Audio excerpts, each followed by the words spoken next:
بسم الله الرحمن الرحيم. راح نشرح اليوم المختصر المفيد لنظام مسباب للتقسيط.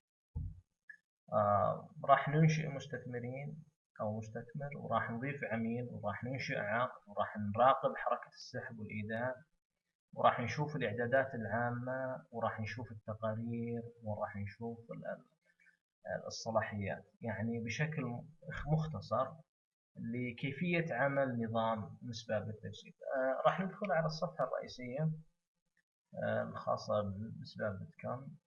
يوجد لدينا لتجربة النسخة الجديدة هنا، نضغط عليها.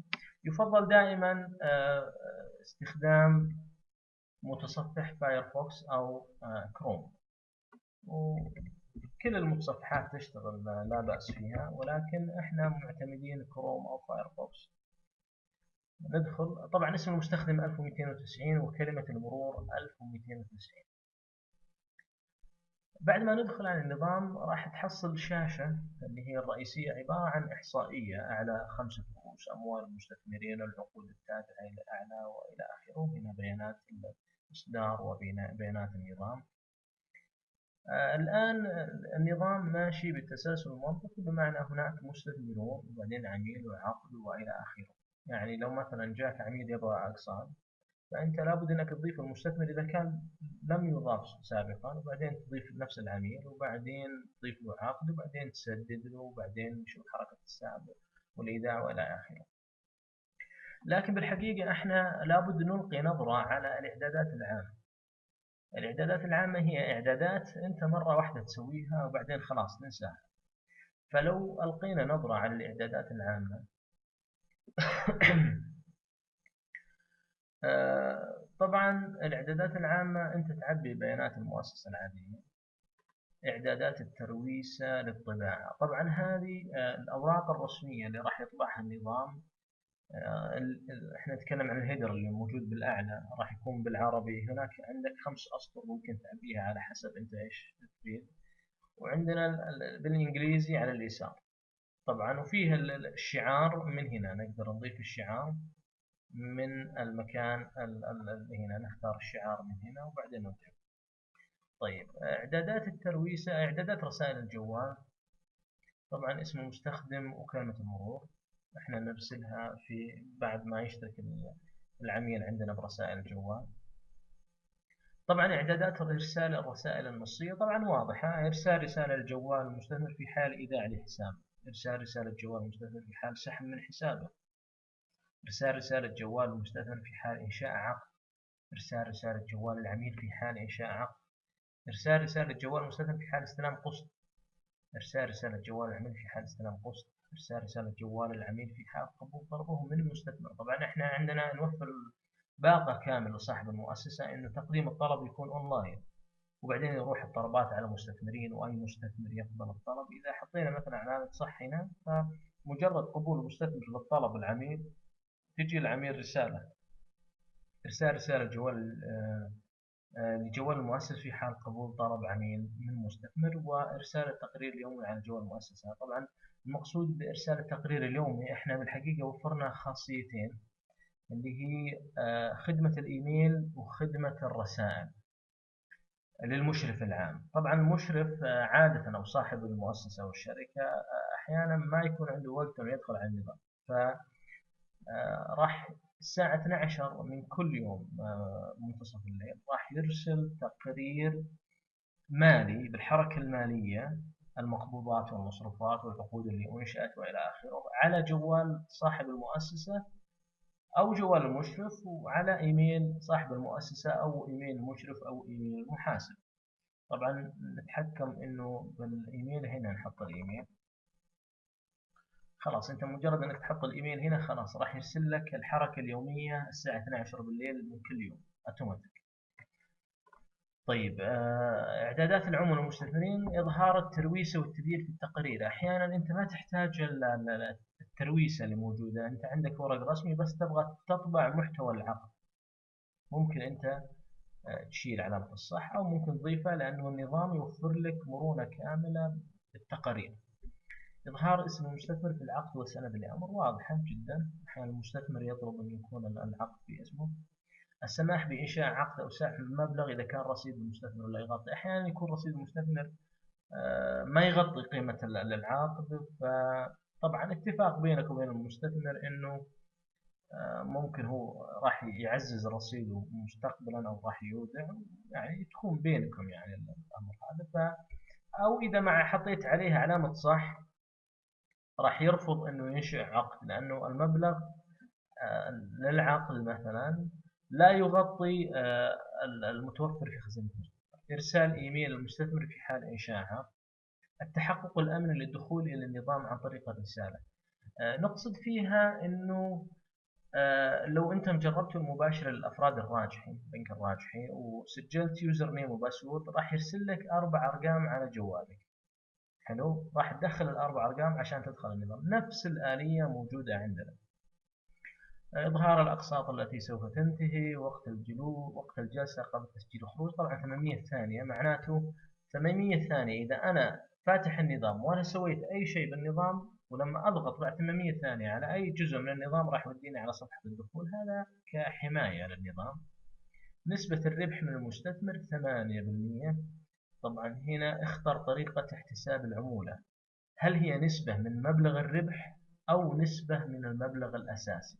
واضحة، ما أشوف إن فيها أي تعقيدات بالنسبة، يعني واضح إنه نسبة مثلا المبلغ الأساسي 5000 أنت تاخذ 8% معناته 425 ريال، أو تاخذ على الربح مثلا 2500 ربح العقد أخذ نسبة عليه. بعد ما يعني نحدث الإعدادات، خلاص الآن الإعدادات هي مرة واحدة أنت سويتها، خلاص الآن يفترض أنه أنت تنطلق بالنظام وتستخدم خصائص النظام. الآن بشكل مختصر على أساس أنه نضيف مستثمر، وبعدين نضيف عميل، وبعدين نضيف عقد، وبعدين نسدد العقد، وبعدين نشوف التقارير والسحب والإيداع. ممتاز. فخلونا الآن أول خطوة أضيف مستثمر. المستثمر خلونا نسميه مثلا حمد علي حمد مثلا. رقم الهوية أي هوية. رقم الجوال الصيغة الدولية، لأنه إحنا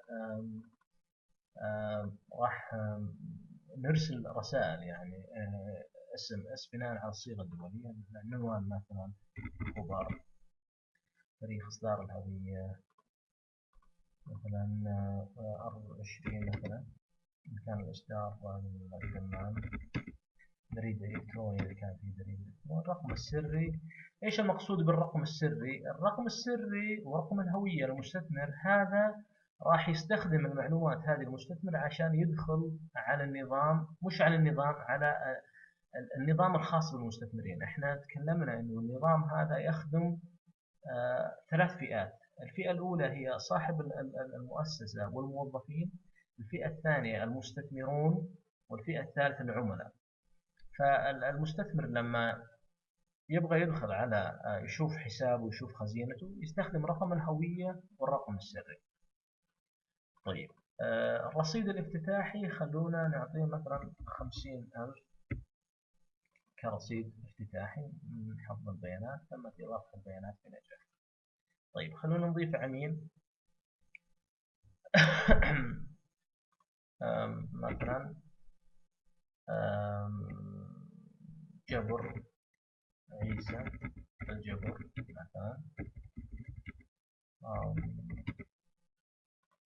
رقم الجبر طبعا متشابه البيانات من المستثمر.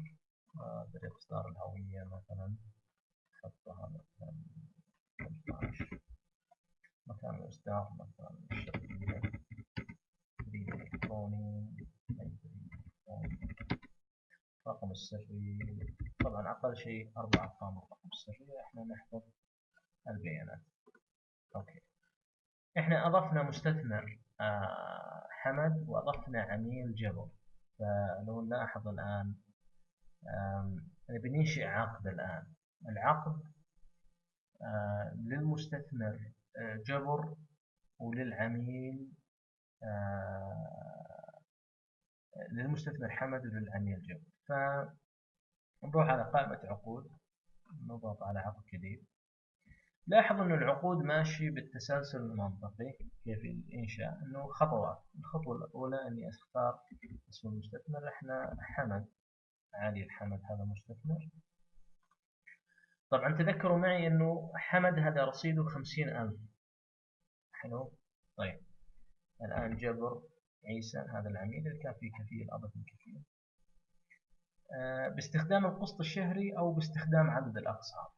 باستخدام القسط الشهري معناته تقول والله أنا بعطيك سوا 5000 والربح 2500، 7500، وعدد الأقساط مثلا أو القسط الشهري 500، معروف القسط. لكن باستخدام عدد الأقساط مثلا تقول أنا أبغى أبيعك السيارة هذه ب50,000 وحسبها عليك ب75,000، ولكن ما تسددني شهري، كل 3 شهور دفعة مثلا 25,000، أو كل 6 شهور 25,000، أو دفعة واحدة بعد سنة.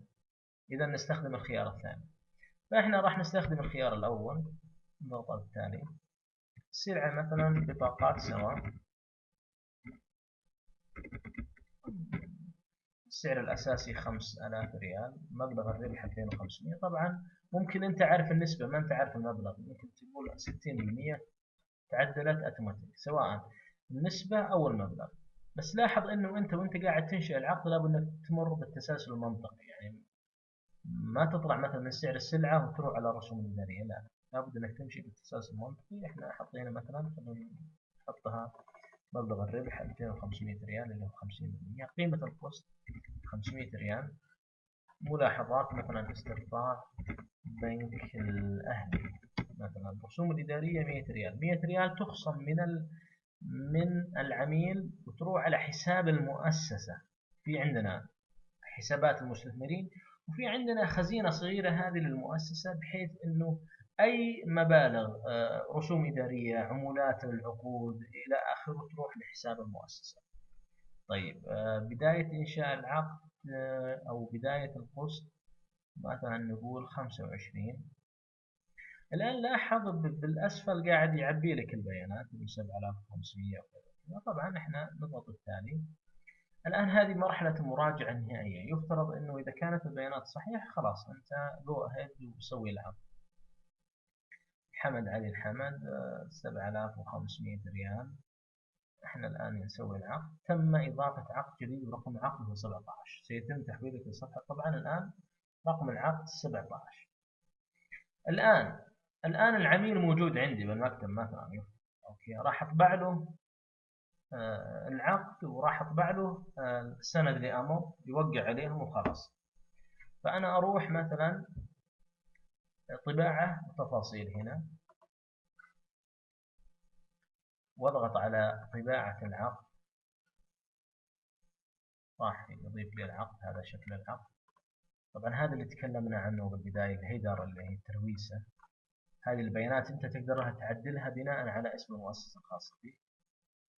هو جاب البيانات اوتوماتيك. تطبع العقد، بعدين نطبع السند لأمر. هذا السند لأمر طبعا مطابق للمسودة التقسيط الموجودة في وزارة التجارة. ممتاز. طيب خلاص احنا عطينا العميل جبر عيسى الجبر، ووقع السند لأمر، ووقع على العقد، وخلاص انتهينا من الموضوع هذا. الآن سؤال: كم يفترض في حساب حمد علي الحمد؟ احنا قلنا أضفنا رصيد افتتاحي 50,000، سوينا عقد ب5000. يفترض نروح على حركة السحب والإيداع، نختار المستثمر حمد، ونختار إلى 14. شوف، إيداع 50,000 وسحب 5000. الآن برصيده 45,000. صحيح، برصيده في الخزينة 45,000. طيب الآن بعد مرور شهر جاني العميل يبغى يسدد. أوكي، فنروح على قائمة سداد. نبغى نسدد قسط الآن. طيب طبعا بعد شهر أنا ناسي رقم العقد، ولكن اسم العميل مثلا اللي هو احنا قلنا جبر، راح يجيب لي جبر. هذا جبر. أأشر عليه. الآن تودت لي الأقساط تحت. أختار القسط مثلا 500، هذا تسديد. أوكي، يعطيني تأكيد نعم 500 ريال. أطبع سند القبض وأقول له تفضل يا عميل هذا سند القبض. هذا شكل سند القبض اللي موجود عندنا. جبر أيسن جبر. ممتاز. طيب الآن ممكن جاني يبغى يسدد دفعة. حلو. أروح لقائمة سداد دفعة، بعدين أبحث بجزء من اسم العميل وجبر. الآن جبر كم المتبقي؟ 7000. أبى أدفع مثلا 2000 ريال أو 2200. أوكي، 2200. طبعا ممكن أطبع سند القبض. الآن احنا سددنا 500 وسددنا 2200، المجموع المدفوع 2700 ريال. طيب خلونا نشوف حركة السحب والإيداع للمستثمر نفسه.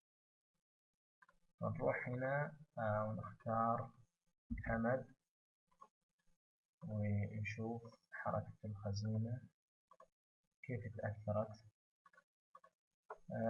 لاحظ هنا إيداع 500 صارت الخزينة ب 45، إضافة مبلغ وقدره من سداد قسط لعقد رقم 17. حلو. والآن إيداع 2200. ممتاز. إضافة مبلغ وقدره 2200 من سداد دفعة لعقد رقم 17. متوفر في الخزينة 47700. مضبوط.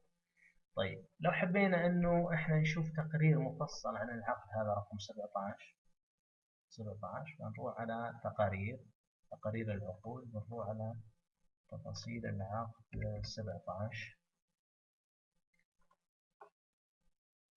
لاحظ الآن هذا تقرير عن العقد رقم 17. ممتاز. والله هنا مدفوع. شوف هنا مسدد 200، اللي هو احنا لأننا سددنا 2200، فال200 سددها بالشهر اللي بعده، هو جدولها 500 و500 1000 و2500 2500 عفوا هنا 1000 و2000 2500 2700. ممتاز.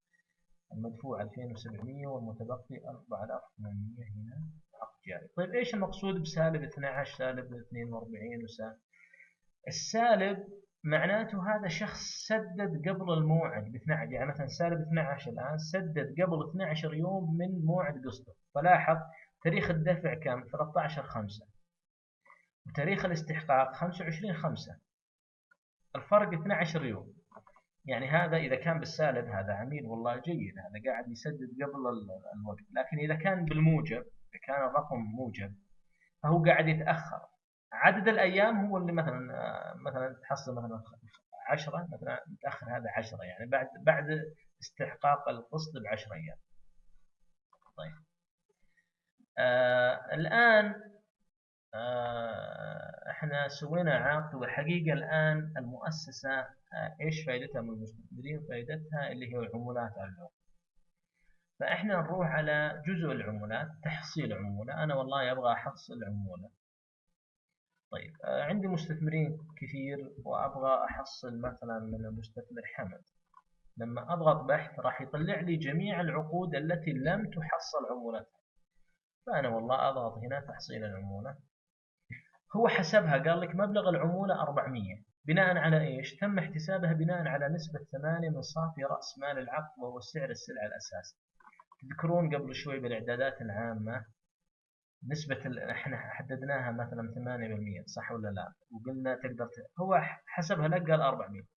طيب انت عندك مرونة، بمعنى انه والله تقول انا والله العقد هذا باخذ عليه مثلا 300 ريال، بس تأشر على مبلغ آخر 300 ريال وتسدد العمولة.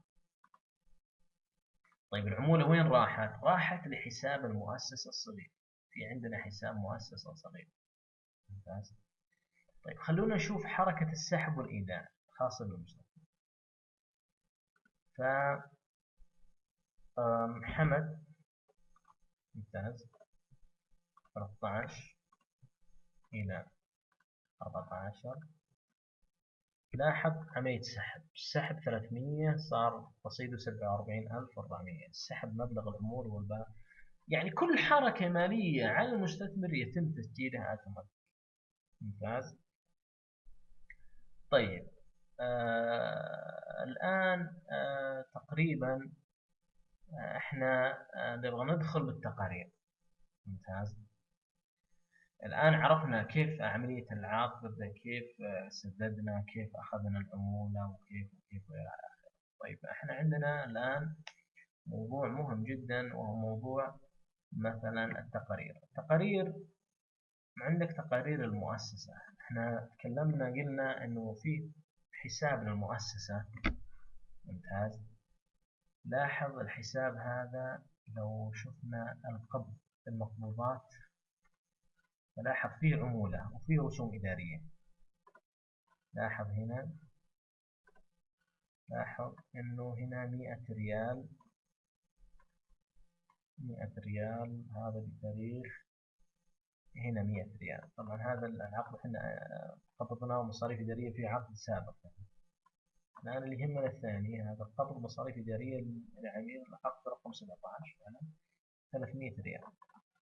اليوم احنا يعني مقبوضات تقريبا 500. طبعا ال 100 ريال هذه احنا في عقد قبل ما نسوي برزنتيشن احنا سويناه.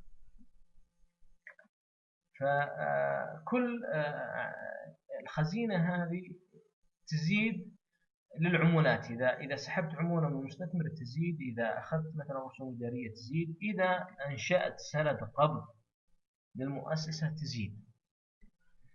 طيب خلينا نشوف تقارير العقود. تقارير العقود احنا عندنا أنواع كثيرة من التقارير. خلونا بس نستعرض المهم بالنسبة لها. مثلا تقارير العقود الغير منتهية. لو مثلا احنا عرضنا الكل، راح يجيب لي جميع العقود. لاحظ رتبها ترتيب مثلا مستثمر واحد، هذا المستثمر تحت هي العقود الخاصة فيه. ممتاز. واحد رقم العقد السلام. طيب مؤسسة أملاك الدار، هذه مستثمر، عند رقم العقد 3 عقود، وهذا الإجمالي ممتاز والمتبقي وإلى آخره. عندنا مستثمر، يعني كل مستثمر وعقوده اللي تحت. بالأخير راح يجمع لي المجموع النهائي. لاحظ المجموع هو لجميع المستثمرين. ممتاز. هنا في مجموع المستثمر حمد مثلا، بالأخير راح يجيب لي جميع المجاميع. طيب طبعا عندك العقود المنتهية، عندك العقود متأخرة السداد. طبعا هذا تقرير مهم. المتأخرين طبعا احنا ما عندنا متأخرين الآن، ما في متأخرين. لو كان في متأخرين راح يعرض لك المتأخرين بالسداد وكل المبلغ المستحق عليه. طيب لو مثلا انت بتشوف مثلا المستثمر مثلا حمد، احنا قلنا حمد اوكي، ابغى اشوف العقود الخاصة بحمد، مستثمر حمد، فاضغط عليها اشوف هذه حمد. هذا حمد عندنا عقد رقم 17، السعر الاساسي 5000، 7500، المتبقي 4800. طيب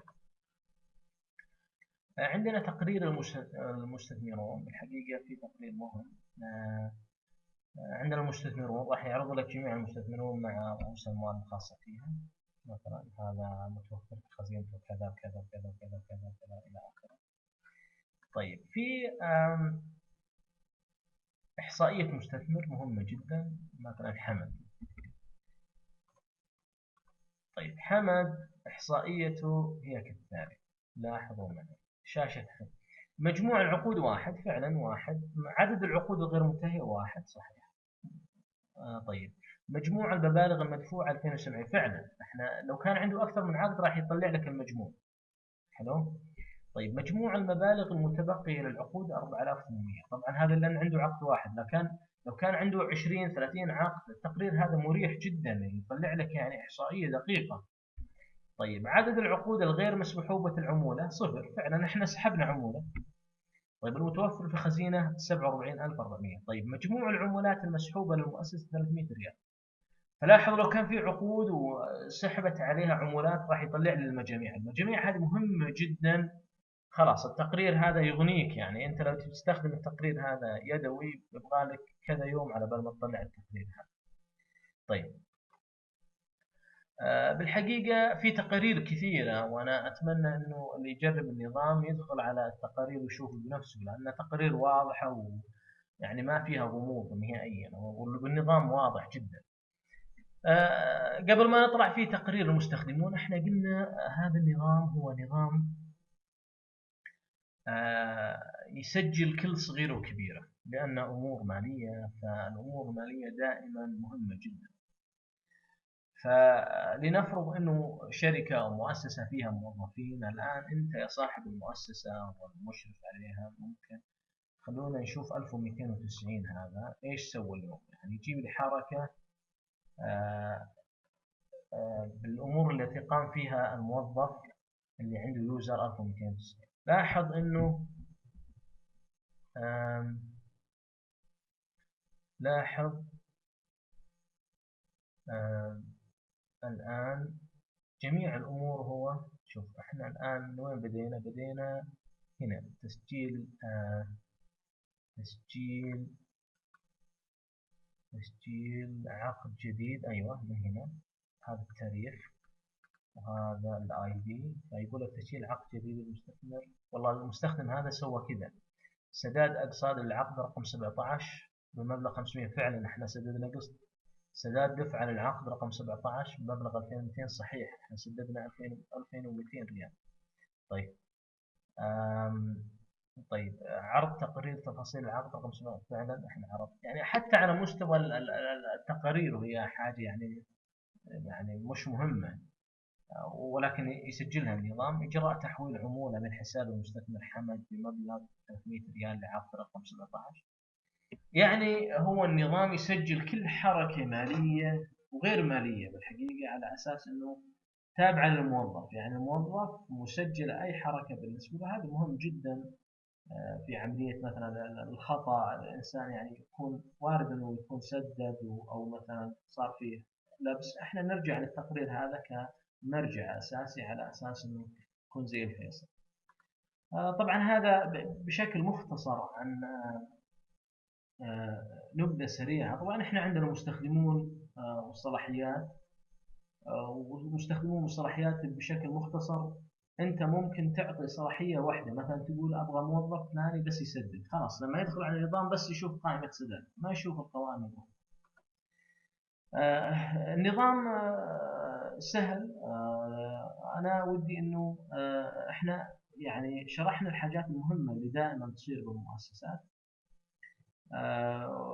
خلينا الباقي للعميل او اللي يجرب النظام على اساس يكتشف نفسه. اي سؤال احنا حاضرين على جوال الدعم الفني الموجود بموقع مسباب.